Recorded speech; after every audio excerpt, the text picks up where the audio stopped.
Welcome, Nexus Church family, to our series we've titled In God We Trust.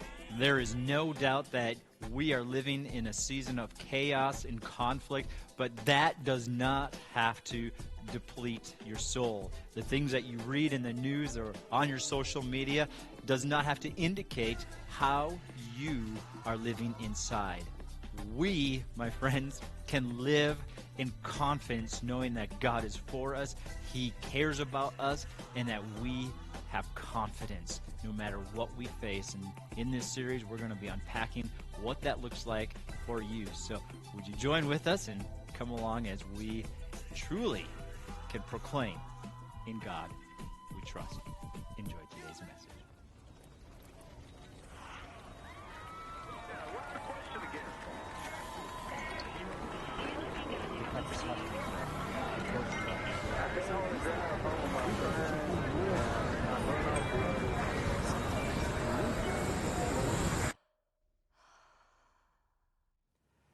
Welcome back, Nexus Church family, to our second week in our series, In God We Trust. Last week, we examined two prayers that we can use in our personal lives to build our trust in God.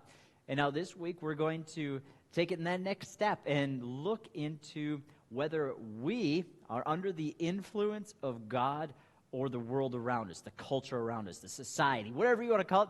Are we under God or are we under the world around us? Now, I'd like to begin with a simple question for you. That is, how can we live in this culture that we're in and still be under God? The reality is we're all in a culture that is extremely anti-God. It's the world we live in. We are not in a Christian nation anymore. Now, I realize some people would say we are, but we are post-Christian in at least the United States of America. And so we are mostly a culture that doesn't value God. Now, there's plenty of us who do. And thankfully, our nation allows for the freedom of religion, right? It's one of the beautiful freedoms we have in America that so many countries don't have. And so, how do we remain under the influence of God in a society that is anti-God? It allows for God, but depending on where you live, it's not really accepted. And so, our passage that we're going to be basing our message off of today is found in 1 Peter 5, verse 6. And just let me read it for you and let it speak to you, the power of God's truth today. And so humble yourselves under the mighty power of God, and at the right time, He will lift you up in honor. So how can you faithfully represent Him? How can you faithfully live humbly for Him in a culture, in a world that doesn't? So, to begin with this thought of examining, are we under God or are we under the world? I wanted to just examine a few areas in our life that truly reflect where our alliance really is. Because, bottom line, today, how you live is a representation of what you believe. Your beliefs become actions. And though you may make proclamation that I live under God, the reality is what you really believe and what you really live out reflects whether you are or not. And so let's examine these few areas that will reflect whether you are under God or under culture. Now, I want to say on the onset that if you don't score so high on these, this doesn't mean that you're a bad person or that God's going to reject you or hates you or whatever. It just reveals that our hearts need to be brought back to where they need to be. And it gives us an opportunity to truly get on fire for God again. And so, don't take this as a slap in the face. May it be a wake-up call. So the very first one I would like to have you just reflect upon, and if you want to scale it, you sure can. A scale of 1 or 0 being way under the influence of culture in the world, or a 10, that being under God and like Jesus, like nobody's going to be a 10. So if you're scaling yourself at a 10 today, then you're calling yourself Jesus. And so please don't do that. Like, that is the ultimate goal that we are all reaching to, that we will one day be transformed into the image of Christ, which will only happen when we get to heaven. Okay, so the first one, let's look at entertainment. And so when you go to watch your Netflix, or you listen to your music, or you turn on your social media, or the news channel, whatever it might be, when you go to your entertainment, do you reflect upon whether or not that will bring you closer to Jesus? Or do you go with whatever your friends are telling you, or whatever the latest review says about this movie or TV show or music? Do you allow what culture is saying, pop culture, or whatever you want to call it, do you allow that to tell you, oh, I need to go watch that? You know, when you're around the infamous water jug at your office, what people are talking about says, oh, I got to go watch it. You want to be a part of the crew, the cool people, right? It goes back to the old high school desire inside of all of us. We want to be where the people are. We want to be cool. We want to be liked, right? And for so many of us, we allow that to determine whether we watch or listen to certain things. We want to be liked. So we allow that to be what influences us, not what will this bring me closer to God or push me away from Him. And so that's entertainment. Now, finances, right? What are the big things that influence us? Entertainment, news, media, our money, our status, our power. And so when you get your paycheck, now this is a little different in today's society because many of us just get it directly wired right to our bank account, and then we set up all of our bills and all of our maybe even giving straight from our bank statement, and we never even see it, right? But it's the heart that we want to look at, because maybe you don't live the infamous old way of you put your check in the bank and then you write the checks out to your, utilities and your car payment and your house payment, all that stuff. But still, the thought is there. And so when it comes to your finances and your paycheck, what drives you? Do you have to pay everything off first and get your priorities and your needs and your desires met before you give to God? Or when you get that money, you say, God, what do you want me to do with it? What honors you?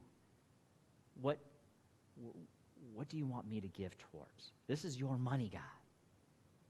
Living under the influence of God would say, it's yours first and foremost. You'll pay for my needs. And that's hard to do because this world around us, what does it tell us to do? Take care of yourself. You're not a good U.S. citizen if you rely on somebody else to pay for your way, to take care of your needs. But truly, that's what we do when we come to God. We say, God, you take care of our needs, and we're going to give to you first.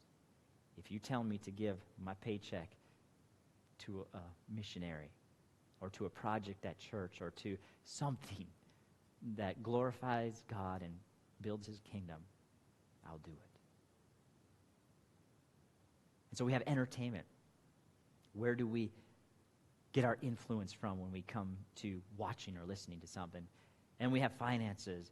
What determines where our money goes? Us or God? And then, how about how we speak? The words you speak. Does it reflect what honors God? What builds other people up? What brings life and hope and anticipation? Or does it, again, reflect the culture? What people are talking about the president as or the governor as, Like, you hear them talking about maybe a news article, and you get caught up in the negativity. that they're talking about. Or maybe there's somebody who's not doing well in the company and has made some bad choices, and everybody's talking about how they're going to be the next one on the axe to be cut. What is your speech like? Is it bringing life, or is it's so easily caught up in culture because you don't want to be left out? You don't want to all of a sudden be categorized with that person who they're mocking and teasing and saying things about. You don't want to stand up and risk not being liked. And so you just go with the crowd around you. Speaking reflects whether we're under God, standing up for what's right, what honors Him, or fitting in, making sure that you are okay. Well, if those weren't hard enough, how you entertain yourself, how you take care of your money and your finances and your gifts and time, and your words that you speak, how about your self-worth? Is what God says about you enough and brings you joy and peace? The fact that He says you're His child and you're a prince or a princess, a bride of Christ, all these things that God says about you, are they enough? Or do you get your self-worth from what other people say about you, your boss, your coworkers, your mom, your dad, maybe your kids, or some of you, what your kids say about you really determines whether or not you're having a good day? Or how about social media? Man, I'm telling you, social media has become such an influencer in people's lives. How strange a like can just build your day. When that person liked what you said, or then take it to the next level, they commented and they said, oh, this is so insightful.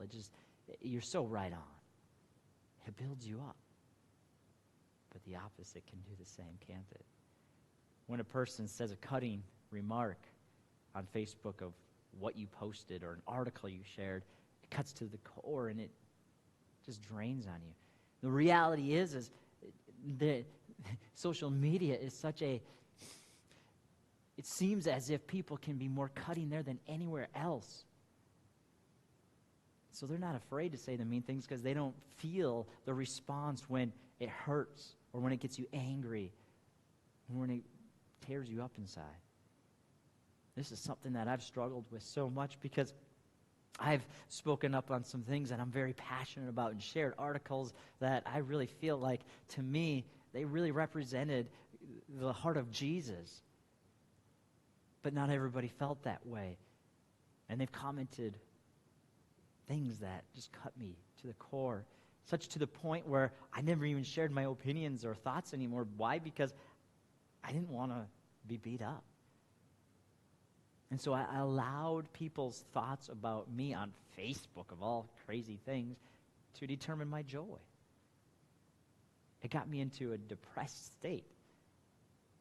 And not so much the fact that people commented mean things, it's the reality that they couldn't talk to me in a kind way, face to face, and share their thoughts.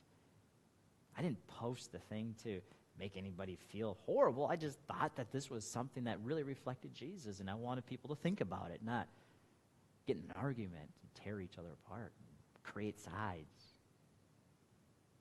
So the reality is, all these things can either be influenced by the world around us or by Jesus. Your self-worth can be either influenced by Jesus or by the world. Your finances can either be influenced by Jesus or the world. What you speak can either be influenced by Jesus or the world.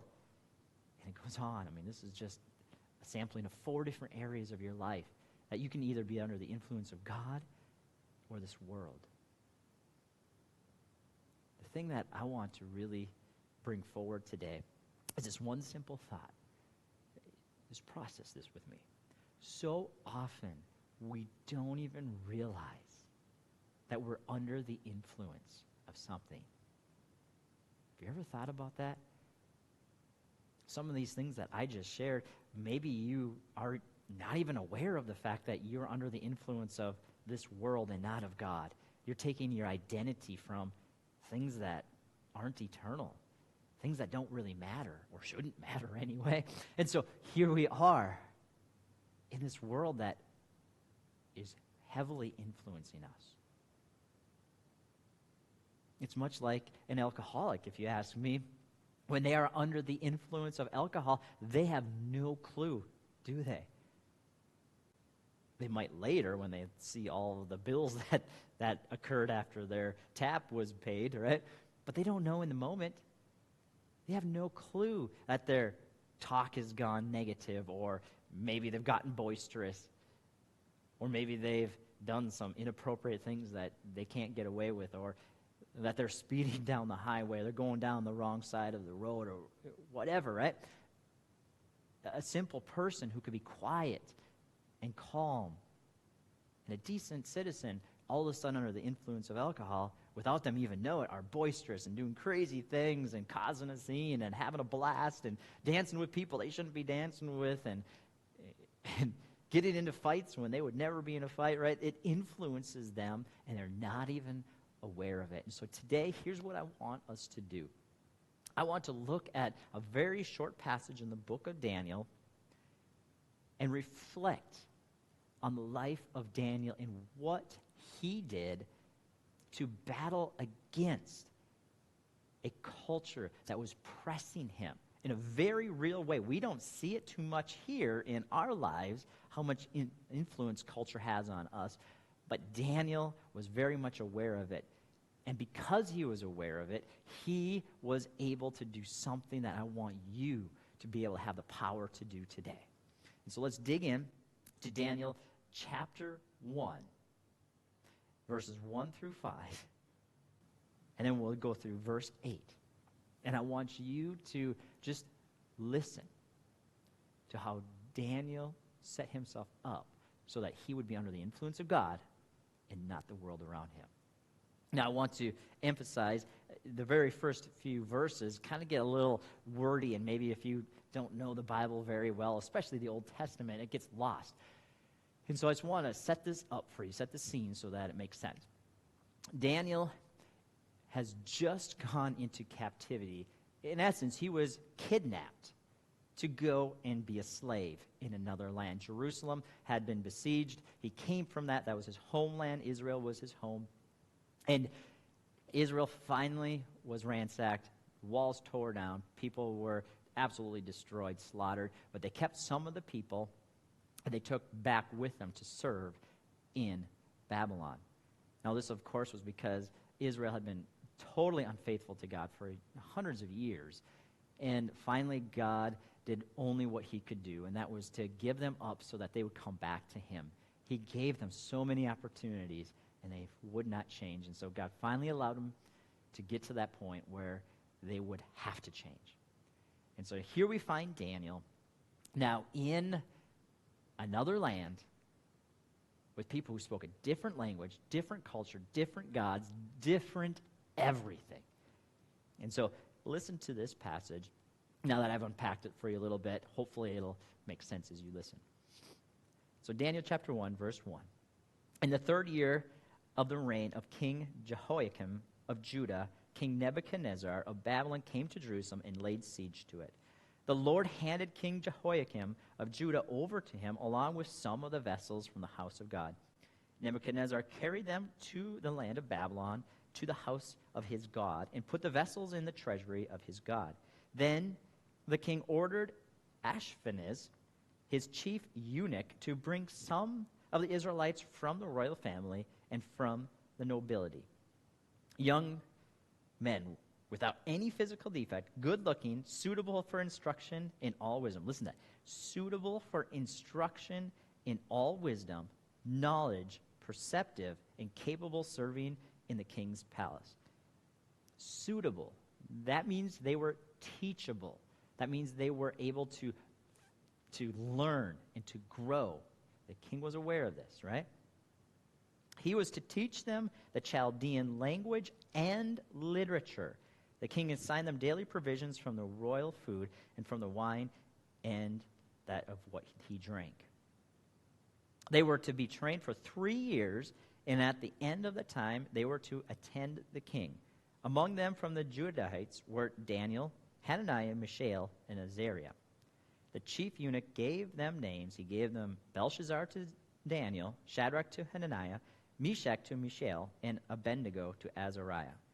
Daniel determined that he would not defile himself with the king's food or with the wine he drank, so he asked permission from the chief eunuch not to defile himself.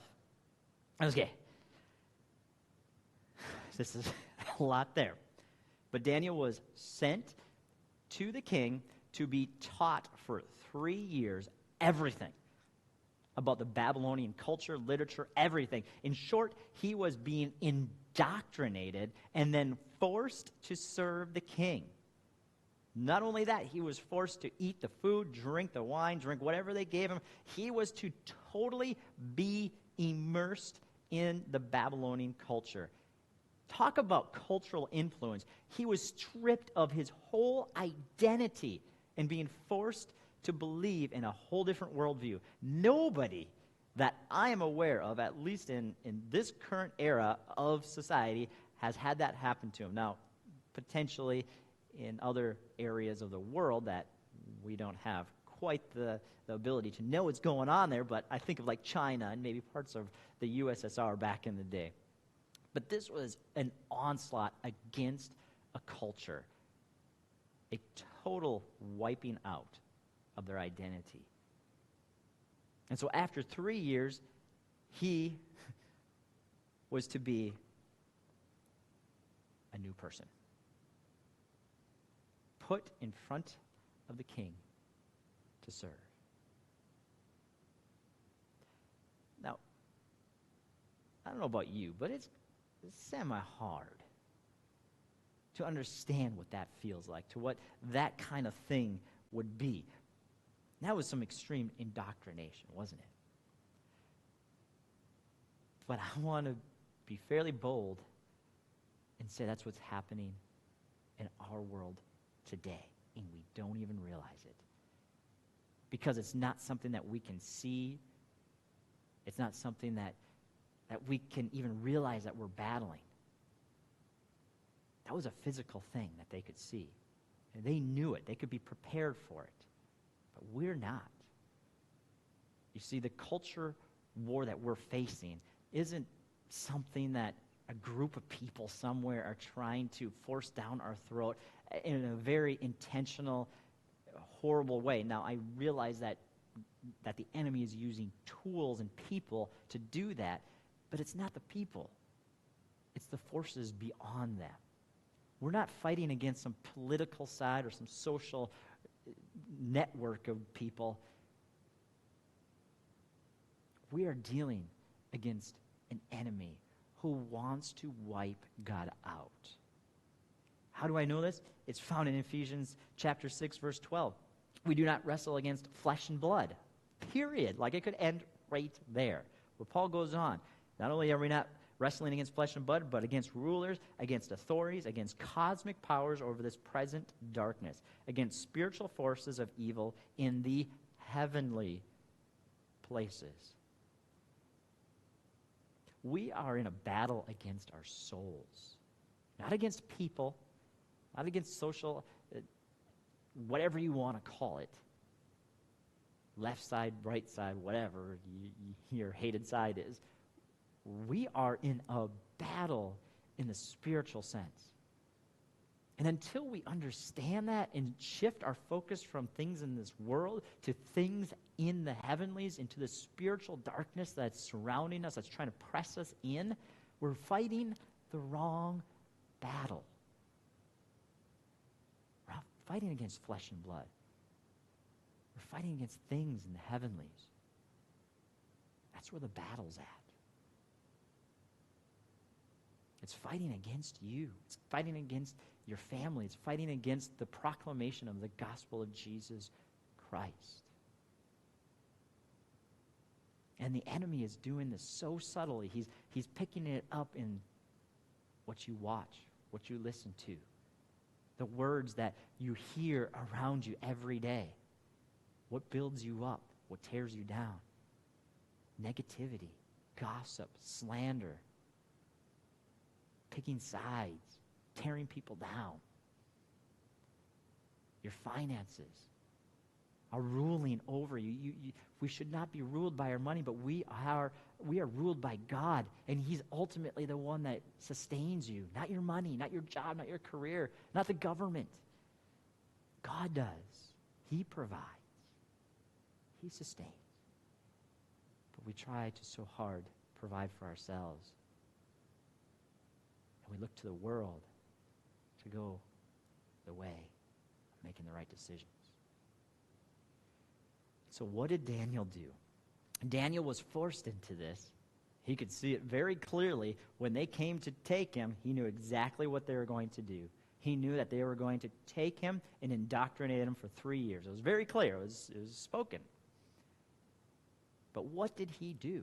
And what can we do to not allow the culture to rule over us, but to truly be under the influence of God? Listen to what he did. It was very, very simple. Verse 8, Daniel determined that he would not defile himself. Before Daniel ever went to see the king, before he was ever placed under the eunuch, he determined. He determined that he would not defile God. He made a plan. He knew exactly what he needed to do. And he stuck to it, no matter what.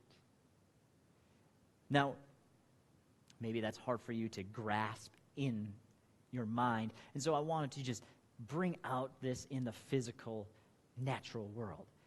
Right? Let's think about this. How about in gaining weight or getting fit or healthy?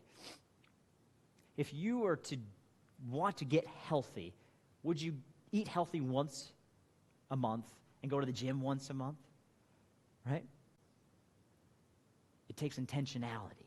If you are to get good grades, do you study for 1 hour a week? Or if you want a healthy marriage, do you take your spouse out for a date once a year? Maybe on your anniversary too. Right? You need to be intentional. You predetermine that I'm going to have a healthy marriage, and so I'm going to make it a goal for once a month time to connect with my wife or my husband.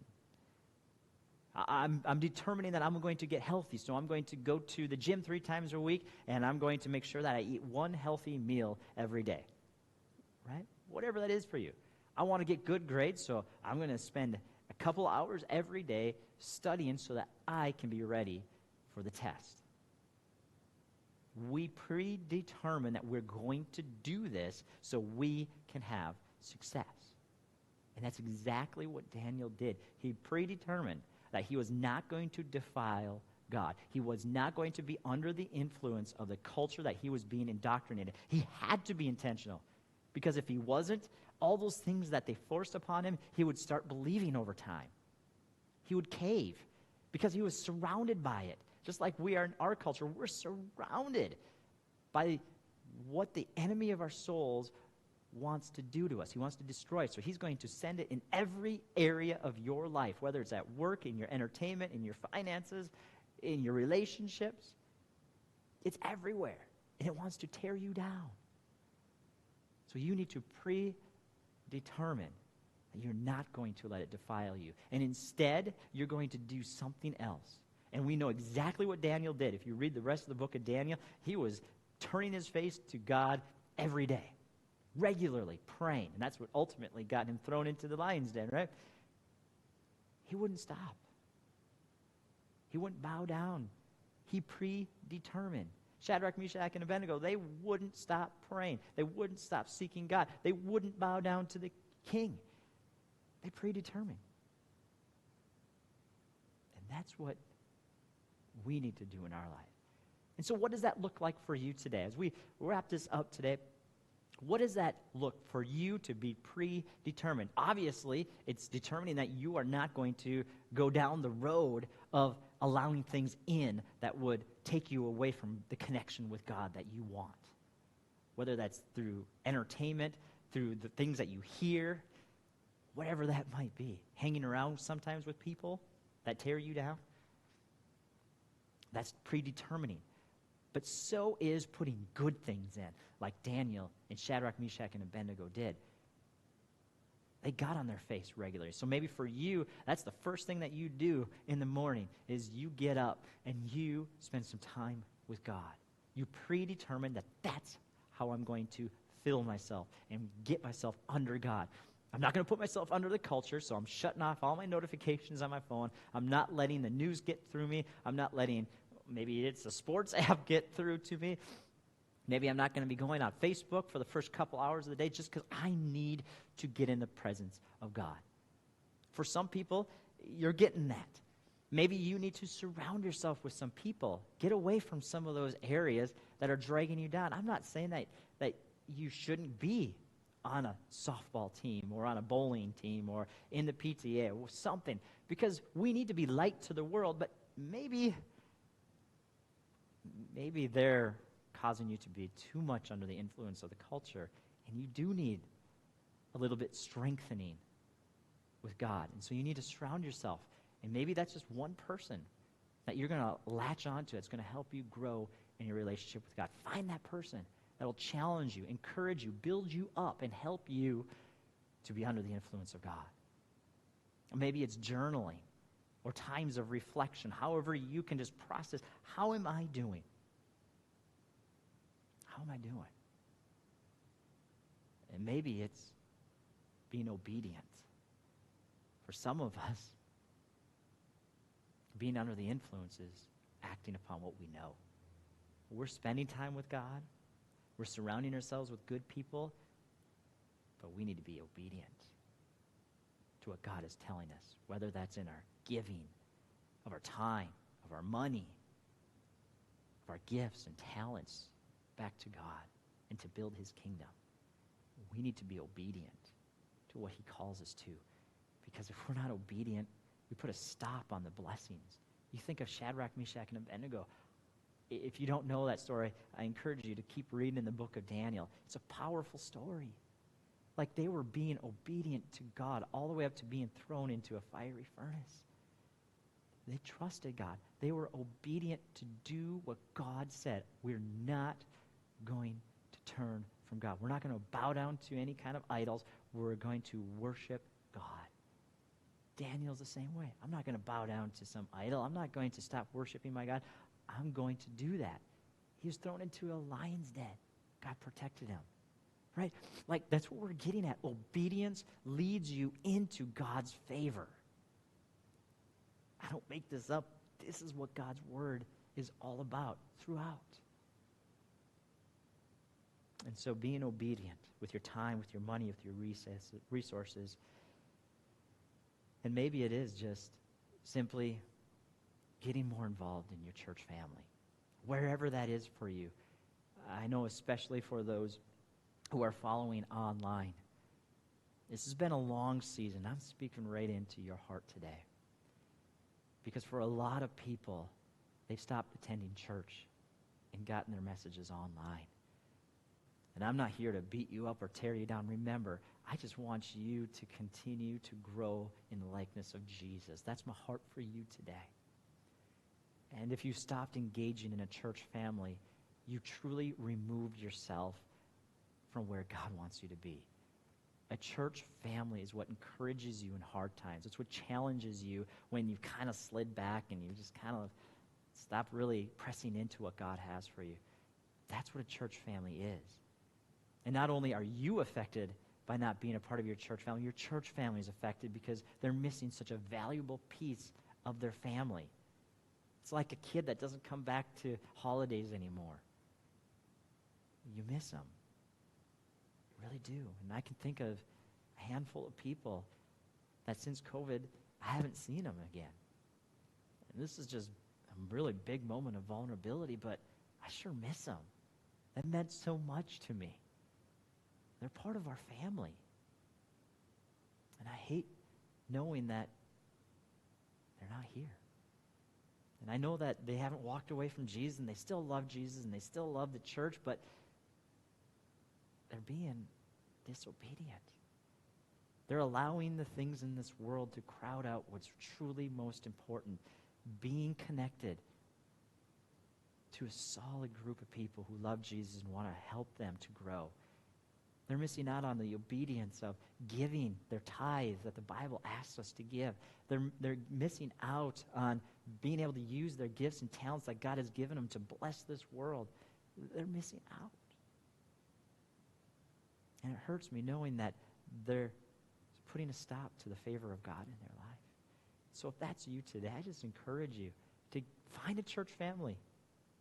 Find a church family that you could connect with and just grow. It's not easy because it takes time, it takes effort. But let me tell you, being under the influence of God, it requires us to be engaged with brothers and sisters. It requires us to engage with being faithful to what God asks us to in His Word and in our spirits. And so I want to pray for you all today that God would lead you in the area where you need to start predetermining that you will be under the influence of God. So Father, I pray for every person listening that their hearts would be open. Father, this was no criticism on any person in here today, Father, wherever they're listening from. Maybe this is 20 years down the road and they find this. Father, this is not a criticism. This is a genuine desire to see everybody under the influence of God, because when we're under the influence of God, your favor is there. It doesn't mean life is easy. I realize that. But it means that we're stepping into where you are. And wherever you are, oh man, God, it's so clear throughout Scriptures when we enter in to the presence of God and where He wants us to be, the favor is amazing. And so, Father, I believe every person listening desires to be under that favor. And I pray that in the name of Jesus, they will find it. Amen. Thank you, Nexus Church family, for joining us online. And I hope that you can find a church that you can connect to. And if you desire any more information or how you can connect, whether it's here at Nexus or at some other church, I want to help you in that. You can go to nexuschurchmn.com. And you can click on all the information there. We have our email there. We have Facebook there. We have all sorts of things. You can also instant message us, direct message us, I guess is the word for it, on Facebook or on Instagram. Or, of course, you can just go call us as well. It's on the website, nexuschurchmn.com. And we hope to see you again real soon.